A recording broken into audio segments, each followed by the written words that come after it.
Hey guys, welcome to Talking Assets, ATL. Of course, you got your co-host here, Jabril Porter. And I'm Mrs. Key. I'm Diamond. And I'm Devon. Today is a really special day because this is our first episode. And obviously, we're going to be here talking about assets. And we think assets could mean a few different things other than just money or asset, physical, tangible things, Yeah. One thing we were talking about earlier was, how your network can even be assets. I mean, I'm an asset at least, but it was something Diamond brought up, and I definitely think your network is contributes to your net worth.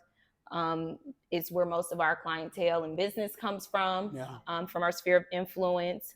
And I definitely consider those things to be assets as well. Yeah, I agree. definitely. Especially building and leveraging, because you can get a mentor, you can get, hey, your next business partner. Hey, I'm here sitting on this couch because of my network, and you guys, I wouldn't be here if it wasn't for y'all. Mm-hmm. I mean that. Yeah. So it can definitely be things that aren't tangible. But, even outside of real estate, which is what we're, here to talk about as well, that has multiple different facets of it, that can be considered assets. But Devon, you brought up too, even the things up here, your education, your intellectual property is an asset as well. Yeah, I agree. So I'm excited, for us to cover all these different topics over the course of, this journey. But let's kick it off too with our introductions. Let's do it. Let's introduce who we are, how long we've been licensed, and what we did before embarking on real estate. All right, so Diamond. Go for it. Oh, perfect. Well, hi everybody. My name is Diamond. So I've been a licensed realtor for just 1 year. I want to say my anniversary was November 7th. So that was like a few days ago. Congratulations. But although I've been an actual realtor for 1 year, I've been in the real estate, mortgage, and title insurance industry for 11 years in total. So I did about everything from big bulk real estate transactions for big, I want to say, companies and investors. So I'm talking about multi-million and billion-dollar projects, helping and assisting others buy bulk real estate. So I also am well-versed in title, so title examination, underwriting, recording, pre and post-closing, literally everything as far as like the corporate aspect. Yeah. So that's some of my background. I am also a notary signing agent, so I facilitate closings, and I am a Superwoman. yeah. Okay. All of those things. So I assist other small businesses and companies as far as build and grow their own business. So just by consulting, and I provide services as far as, hey, assisting with process improvement, strategic strategies, and building networks and workflows and so many different things. So that's about me. Multiple hats. Definitely. What about you, Jabril? So, I'm Jabril. I've actually moved to Atlanta about 7 years ago. I started off as a property manager. That's what I actually did before I became a realtor full time. There was a big difference from being a property manager to being a realtor. I felt like there was a need for the transition, and I was there to help people understand that transition and, spread the word.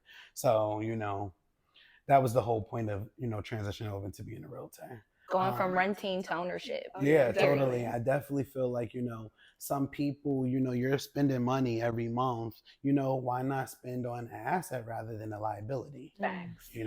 At the end of the day, in the long run, the asset, shows its own value. So you're building value, generational wealth, which I'm really big on. And, you're just making it do what it do, It also comes in handy for when you want to pull and for an emergency. So just felt like it was important to have that ownership. How long have you been licensed? I was about to ask him that. I've been licensed for 2 years. Ooh, Nice. awesome. Well, more so like a year and a half. I'm just rounding it. You can round it up. You can round it. One thing I've learned too, especially as licensed realtor, the value isn't in how long you've been in the business. Because some people can carry a license and not even be active in the business. You can carry a license and have a full-time job doing something totally different outside of real estate. So being active in the business, being current in the business, and being educated is really what's key. So hey, cheers to 2 years. Cheers to your anniversary. Cheers. Okay. What about you, Devon? So my name is Devon Clark, similar to Jabril, and I moved to Atlanta not 7 years ago, 3 years ago in 2020. During the start of the pandemic, didn't know what was going to happen. Prior to getting into real estate, I was in not only the education industry, but also in the entertainment industry. And I fell into real estate by way of my friend. She was from New Jersey. She had a house that her mom gave her, and then she decided to acquire other properties. And I would go with her to the properties to check out long-term type of investment properties as far as rentals, when to hold them. And we would come across squatters. In the trenches. Yeah, in the trenches in Trenton, New Jersey, and several other things. But from there, I realized when she decided that she was trying to acquire property down here in Atlanta, Georgia, I would just get my license because she didn't have her license down here. So that's a little bit about me, but I'm close to 2 years in as a realtor in the Atlanta market. So That's All good. right. Nice. all right. And what about you, Key? Well, I'm Mrs. Key, Okay. aka Mrs. Thomas. It is. I am originally from Grand Rapids, Michigan. I moved to Atlanta in 2019, right out of college. I put in my 2-week notice and got the fuck, out of the snow. But I have a degree in management. For most of my career, I've recruited for some corporate professional organizations, some small businesses here in Atlanta, and light industrial manufacturing positions as well. At my last job, however, I did inside sales for a while before they laid me off, and I launched my business as a licensed realtor. Congratulations. Thank you. So it's been one year for me as well, as of November 1st. Congrats. Yeah. Look at us. Look at us. This is our Okay, anniversary. listen, we have a lot of things in common. A lot of things overlap for us, but I also invest in real estate. I mostly do buy and holds like your friend. I got started in that by way of inheriting my family's house. It belonged to my great-grandparents. They passed away. And I rent that out by the rooms in Michigan. But my husband and I also own a duplex here in East Point that we also rent out and live on one side. So that has been our investment strategy for the longest, to acquire more small multifamily homes, and eventually scale up to, your bigger commercial multi-units. So I love that. I love it. Yeah. I just noticed something. What? Everybody in the room has not really been here as far as 10 years. Yeah. Well, besides me, I've been here like Well, 30 years. So I was like, yeah. I'm kind of from here. You guys are not from here. You No. Right. might as well round that too. I've been here for 10 years. Let's just say 10. But it's like, So it's 5 years for me. Right. I've been here for 5 years. Okay, we can do the nearest 5. yeah. So it's like we bring so much different knowledge from different areas. So it's Yeah. not like, hey, we're just, going to be talking about Atlanta in Atlanta market. No, we have knowledge everywhere, Yeah. And that's one thing I have to emphasize, especially on our social medias when, we're trying to stay visible with our followers and the people who watch us, is that you do not have to move to Georgia to work with either of us. Although we might just be licensed in the state of Georgia, we have partners, referral partners throughout all of your mainland states.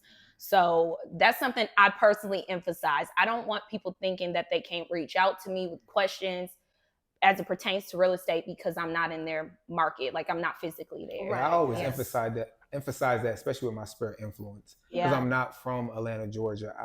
Most of my sphere, of influence is either in Jersey, Philadelphia, New York, or Los Angeles, because most of the people that I went to Where the school money with resides. are in Los Angeles. Yeah, I know. That's Okay, where all only that- high price states. Yeah. Yeah, that's where they're at. So I have to always emphasize that because I do get my like my relatives or families and friends that always reach out to me, and we have conversations about real estate. Right. And then they always turn around and use what I give them and go get a realtor. And go get and hire a different Exactly. agent. I'm gonna tell you one I've been hearing a lot lately, right? When I ask people, are you working with an agent? Mhm. And they say, well, I haven't signed anything. That is like a red flag for me. Right, because what you mean? That is like, so it's like, there's no commitment there. Yeah. How do I know that you're not going to do the same thing to me? Right. That's You true. know, That's- so, I've had but that issue they're before. not, because you're going to sign something when it comes to me. I was just saying, yeah, once I got you, it's like, oh, okay, now I know. That's where I asked from there. Like, Yeah. okay, so what was it about the last agent? Yeah, very Mhm. true. Because now I want to know what was the business relationship with the last agent, because we're both in the real estate industry. Why not? Yeah. Why am I wrong for asking? No. So then we go from there. And now I just do whatever the agent didn't do. Well, look, you asked the question, so what did they do? So what was the last relationship like with the last agent, with your last search? That Yeah, was a good yeah, one. no, very good. And you do look for those pain points so you can, obviously add value in that Yeah. area. Mhm. And that's something that we want to do with, by way of this podcast is look for the pain points, for our audience. I know all of us obviously get questions from family, friends, even our clients as it pertains to real estate or investing, or even new licensees coming on They and ask embarking on questions. entrepreneurship. Yeah. They want to know all of the things. And it's difficult to, obviously be that resource and also be a business. You know what I'm saying? You have to put some boundaries in place, but we don't want to hoard information by any means. We No. want to be a resource to our listeners, to our followers, the people who like, know, and trust us. Definitely. And we just can't wait, like I said, to unpack, all of the different things around assets I and have so ownership. much to unpack. Lord. Yeah.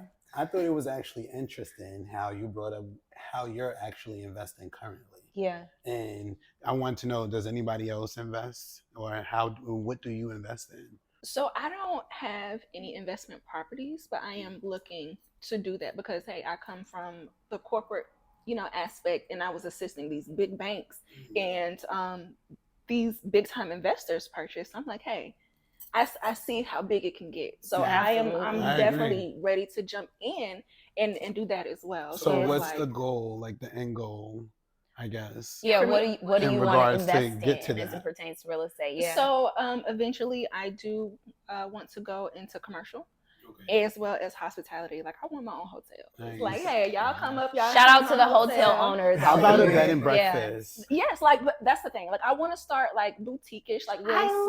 love that idea. And like Yeah. just I would we just actually- can grow. I would go. Count me in. I would go. I'd like a reservation, okay? But I also I see myself actually doing real estate internationally. So Okay, like, nice. hey, if somebody want to go to Dubai and buy a house in Dubai, Period. hey, Nice. boo, you can hit me up because Nice. I can do that for you. Especially me.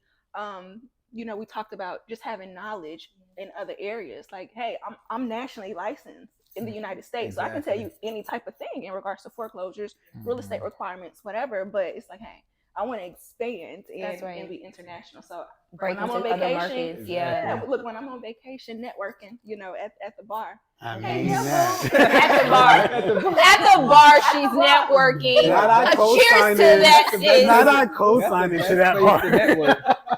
At the bar. But yeah, but just let them know, hey, we can convert the conversation into real estate. Mhm. Hey, you can buy you a property here. Yep. I can help you here. Although we're not in the United States, but what you want to do, I can help you.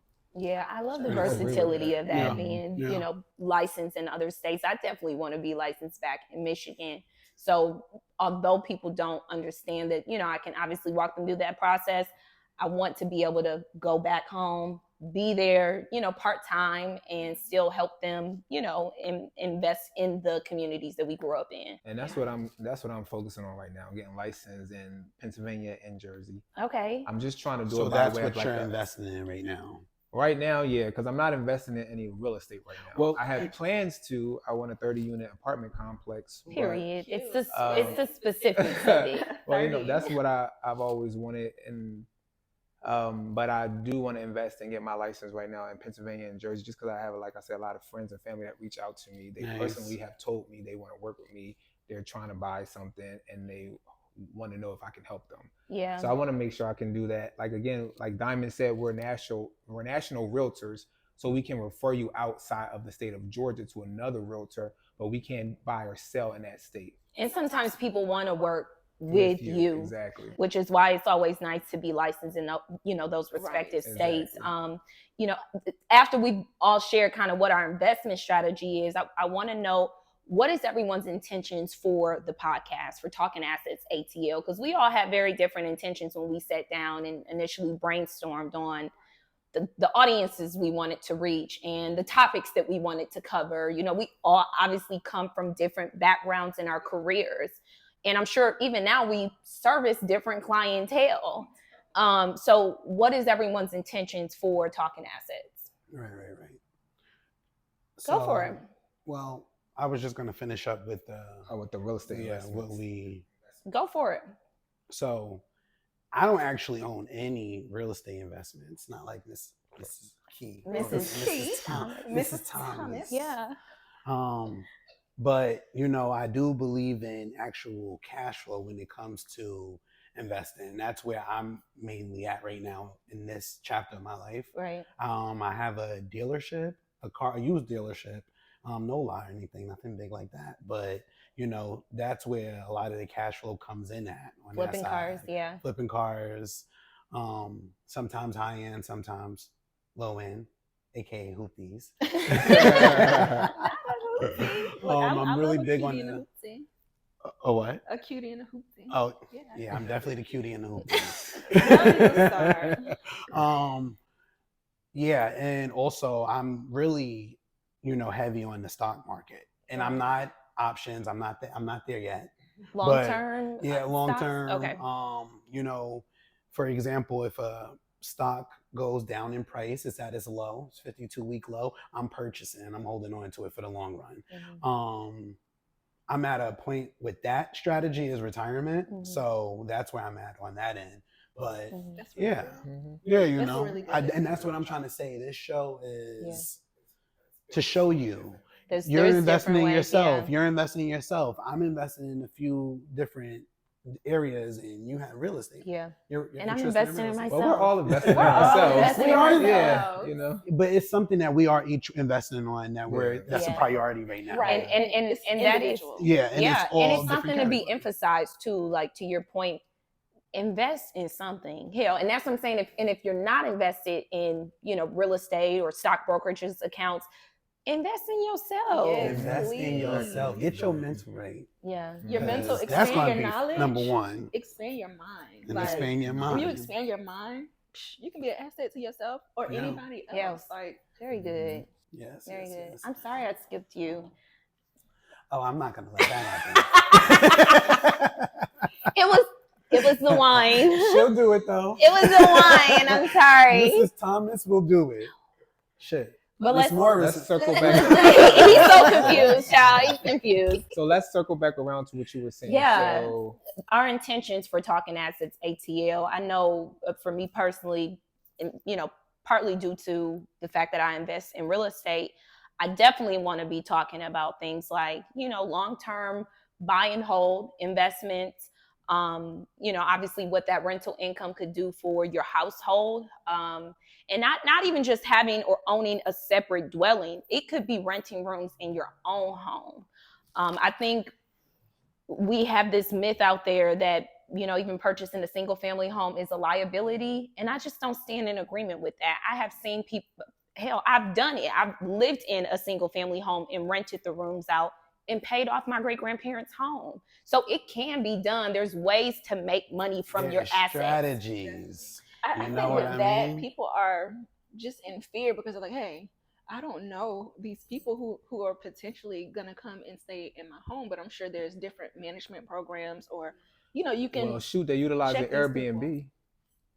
But what I say to those people is, to your point, there are multiple strategies for investing in real estate. You know what I'm saying? So it doesn't have to be your primary residence. You can look at investment properties and hire out property management companies. What the point I'm getting at is there's more than one way, and I'd love for us to cover those ways, but particularly from a long-term investment strategy. I think we need to be thinking about the future. We're always looking for that instant gratification and, you know what I'm saying, how we can take this trip this year, but hell, we all got to get older and retire and have children and send them to college, and we need to be thinking about those things rather sooner than later, you know? So my whole thing is, you know, investing in real estate to accrue wealth, but also lowering your living expenses. Lowering your living expenses. Having a budget. Lowering your living expenses. You know what I'm saying? Understanding what the expenses are. Okay. So I do want to talk about things like budgeting. And I know that you're a finance major and you and I have, you know, a lot of commonalities when it comes to our passion around credit. Yeah. Yeah. So, and I mean, get into that. I'm sure that's something that you want to talk about. So yeah, me personally, I definitely want to tap in on budgeting, expenses, understanding them, understanding needs and wants, understanding what your cash flow is, so you could create your budgets and your, you know what I mean, and now based off your expenses. Yeah. So yeah, credit. You know, I understand everybody is all, you know, like you said, that overnight success. Everybody's just trying to get there. But there's things that you have to do to get in place to be there and get there. You know what I mean? There's a process. There's a process to everything. And some people don't understand that. They think like, you know, they call me, hey, I want to buy a house tomorrow.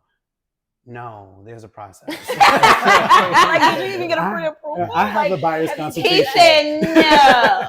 I have a buyer's consultation. From there, we go to pre-approval. From there, we go shopping. You get what I mean? There's a process for everything. So I want people to understand that. And like I said, I definitely want to be the one to tap in on you know, business credit, just little things. Okay. And just the ultimate life hack. And just to let you know, these are all things that I've tried, so there won't be no fugaziness on here. Yeah. Okay. Okay, that's really New York. Like, yeah, it. none of it. So, you know, we're here to tap in with you guys and really put you guys on so you guys could create whatever you want to create. Yeah. What about you, Diamond? What are your intentions? So my intentions realistically is to educate and bring knowledge to the other side of the real estate world, which is corporate. So in corporate, it consists of so many different things that can make or break your transaction or even influence the whole market nationally as a whole. So I want to highlight and bring knowledge to not just regular people, but also other real estate agents who are not familiar with the other side, because hey, we're out here, we're day to day, we're in the streets, but as soon as we get that contract and it's, you know, it's signed and all the other pieces going on, a lot of people are not educated on that, you know. Very true. So I want to highlight that and just give tips and, you know, just different information on the other side of real estate. Because they think it's all, and I love when Devon says this, they think it's all just selling sunset and HGTV, That's and what they don't think. get to see all of the steps. They don't get to see the Exactly. process, and you know, like you said, in the behind the scenes, Right, you know, when it comes to title and all of title those can things. make or break. Yes, like it can. you can think, okay, everything is going so well, even, you know, your financing, everything is perfect, but hey, it's something on that property that's preventing you from actually purchasing.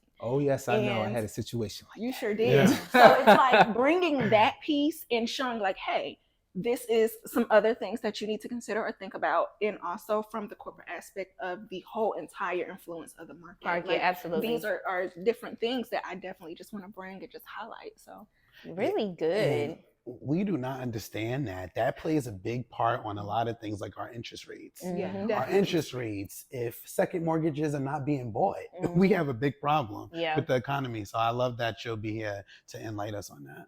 Thank you. What about you? similar to like what Diamond said, I just want to bring more education around like first time home buyers, because like he said, I run into people who think it is selling sunset, HGTV. They see a house outside and they're like, I want that house, and they don't even know that they might not even be qualified in the budget for it. So just bringing about more knowledge to first time home buyers, getting more information around just real estate in general, because I feel like a lot of people don't know much about real estate, but they comment so much about how much realtors make, but they don't really understand the breakdown of real estate and the commission breakdown and splits and this and that. And then like you said, like Diamond said, like the contracts, like a contract is the breakdown of that, like your finance contingencies, your appraisal gaps, all those different things, your due diligence time and cash buyers, FHA, VA, conventional, like just breaking everything down real estate wise and giving more knowledge to those that are looking to buy or sell or do something real estate wise in the future. Yeah, and with the contracts, those could be costly things. You know what I mean? If you're not paying attention to detail, so there's a lot of work in a realtor. Yeah. It's a lot. So definitely. I think with all of us, we'll bring a lot of knowledge. A lot of to knowledge, everything. and that was the thing I was going to close that out with is knowledge is power. You know what I'm saying? And it's important to get educated on these things. Get educated on anything that you want to accomplish, but taking action is a whole nother thing. So, you know what I'm saying? He drank to that.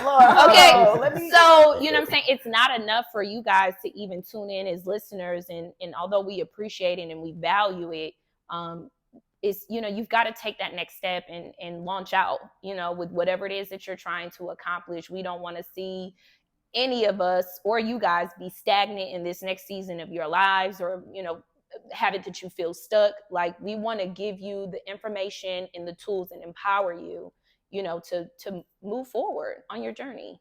Yeah. And want to make sure you understand even down payment assistance programs. Oh, he just can't wait. I think that was some shade. Yeah. No, that wasn't shade. With him, need to get your notebooks out. Yeah, you're going to need to. He was like, write this down. Need to. Write this I down. got a lot of information here. I'm gonna have my notebook ready. Well, let's close this out. I do want to, mention one thing. It comes up a lot to questions from newer licensees, about getting their license as realtors, right? And kind of, what steps you need to take, all the things. But before they even ask those questions, what's the most common question that they ask? How long did it take you to close your first deal? That's what they be wanting to know. That is what everyone wants to know.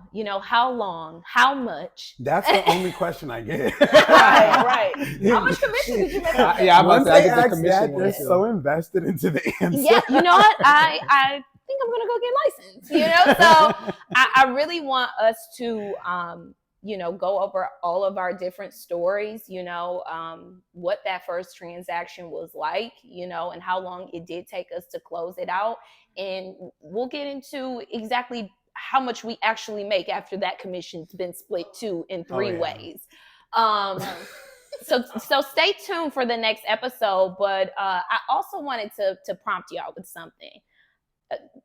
When you think about your experience in real estate, be it as a realtor or what you've done in corporate, and you helping your friend, you and your family's history with real estate as well. If you could describe your experience in real estate using one word, what word would that be? For me, trying. It's been trying, but I keep trucking. Lord, go ahead. For me, it would be tough. It's tough. True. Yeah. So you got to stay consistent to the process. You can't allow yourself to give up when you feel like there's nothing else to do. I feel like a lot of people, right at that moment, you might give up and it might be a breakthrough on the other side. Mm-hmm. So even though the time is tough, you just got to break through it. So to me, it's tough because it's ebb and flows in real estate. It's an up market, it's a down market. True. You don't know where things are going, so it's tough. I'd say for me, and all of these things coincide, I would say enduring. I'm gonna be the oddball, and I would relate it to as a roller coaster. he's so dramatic in his expressions, but I love that. I think that's a great way to describe it. Roller coaster is up and down, so it's all over the place. Definitely. Yeah. It is.